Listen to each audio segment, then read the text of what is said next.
it, for when like firms have to lobby, they're taking away resources they could be reinvesting into actually. Yeah, so I would group that, the first and the third thing you said, into this thing that, you're spending a bunch of resources, whether they're people or money, on stuff that is really just about you taking resources from other people.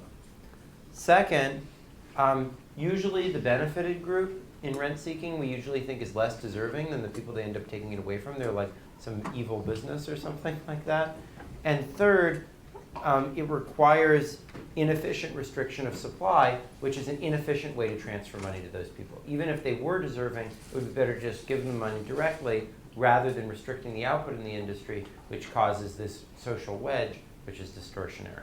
So why is it called rent seeking? Like, why the term seeking? So rent is like a profit that you get from scarcity. It's the things we've been talking about in class, right? And seeking is you're trying to create a rent that didn't exist before, okay, by keeping people out of the industry. Used to be applied to feudal lords who would go and seize other people's territories to like extract rent from the farmers who were on that territory. Yeah, So it's basically just stealing in some sense. Really does mean pretty much the same thing, but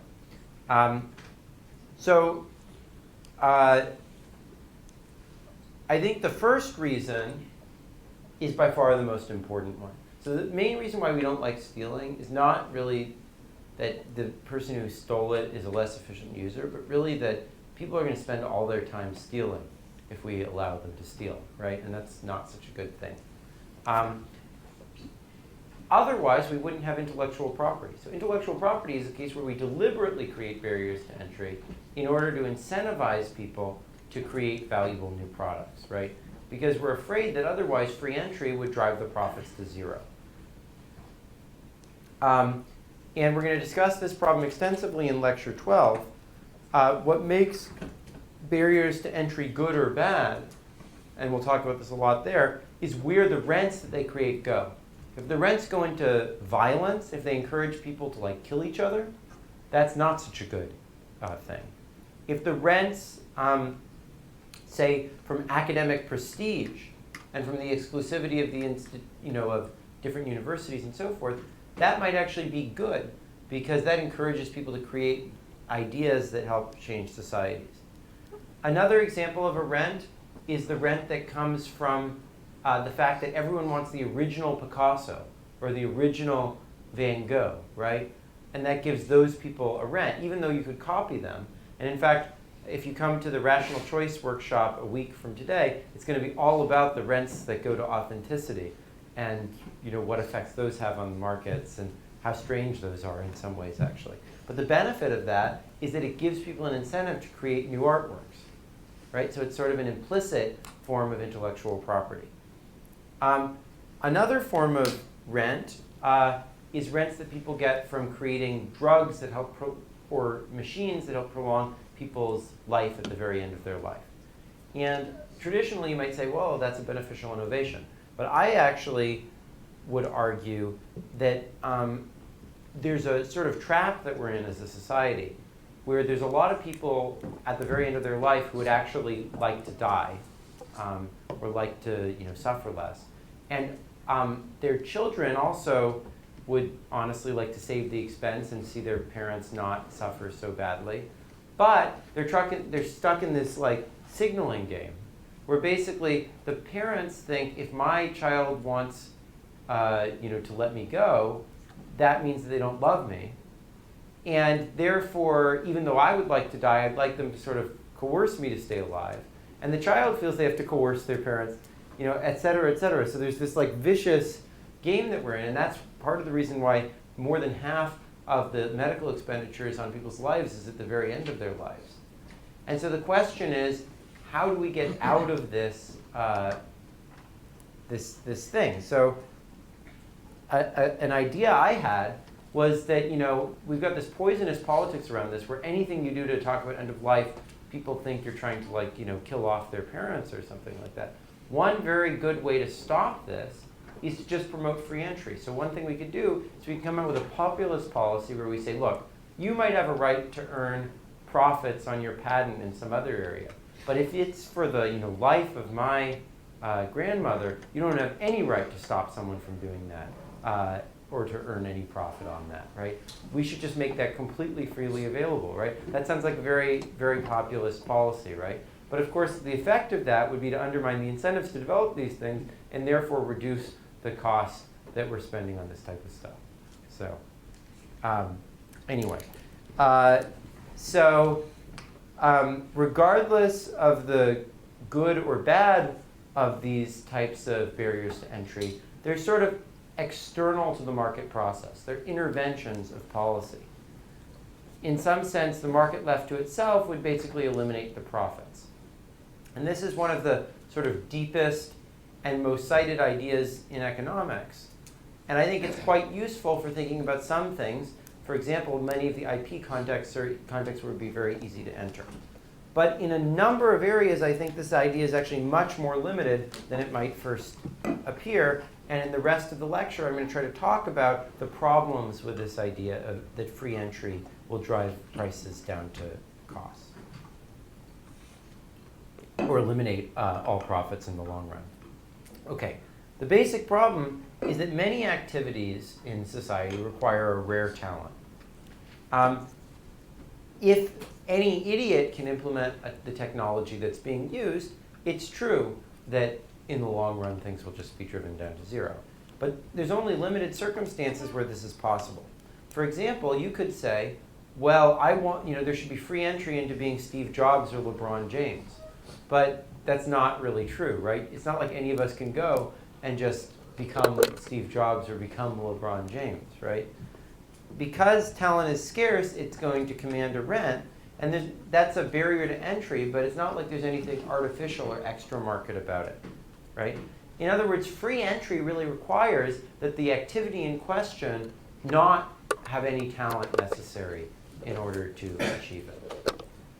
So a key factor in whether there is free entry, like we were saying, or whether talent is required is what we mean by an industry, right? So in the long run, it's true that profits on just making touchscreen smartphones basically went away.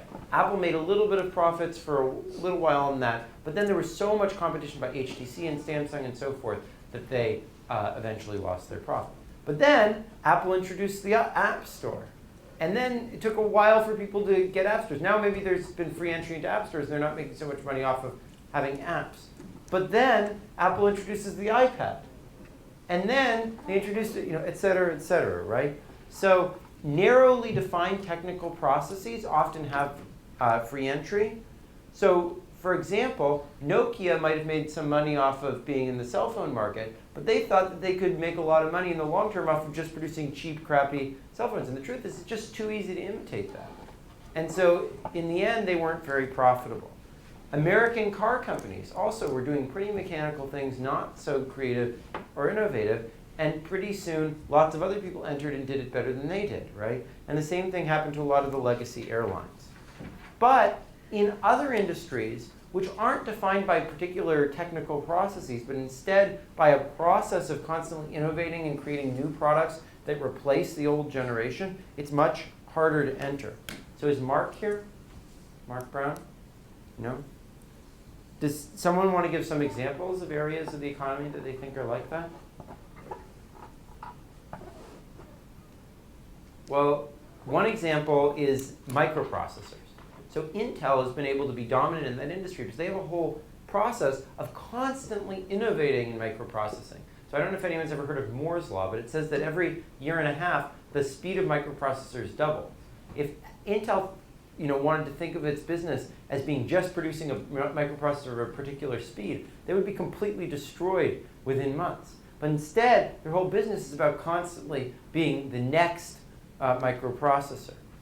Google knows that just being on top of search is not going to be good enough, that they're constantly introducing new products that keep them on top of the market. And it may be possible to be a better search engine than Google. That might take a little while, but maybe you could do it. But what's very hard to do is have Google's process of constantly creating the next thing that's going to be big in the market. Is it innovation or like a more like complementarity issue?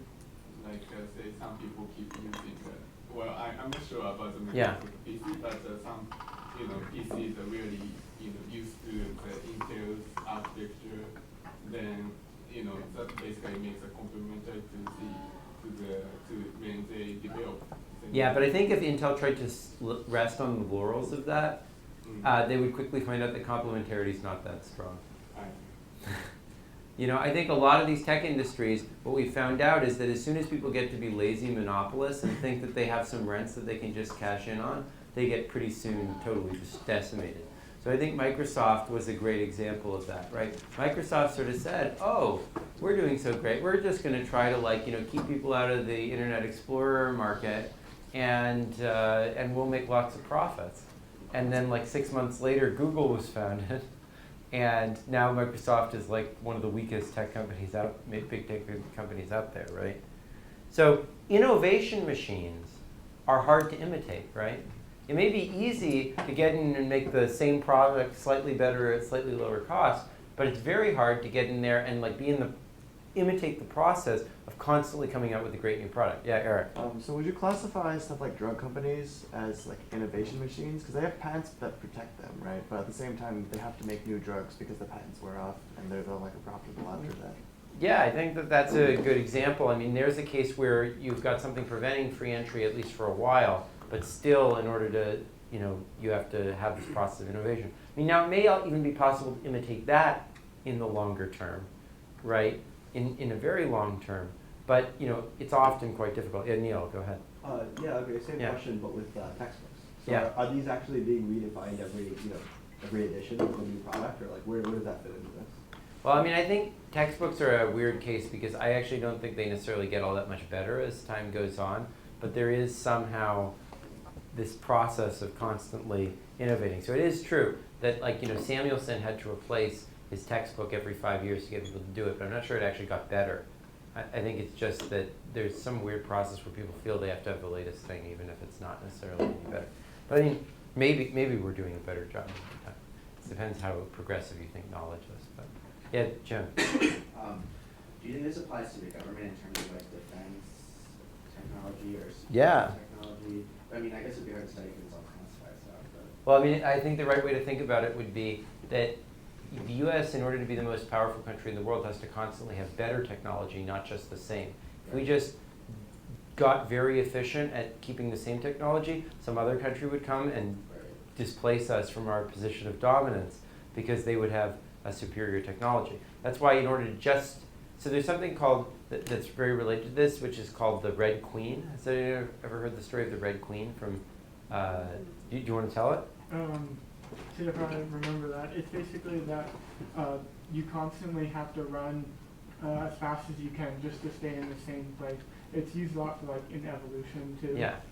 Well, so the story is that through the looking glass, Alice arrives and she meets the Red Queen, and the Red Queen is running. And she said, "Why are you running?"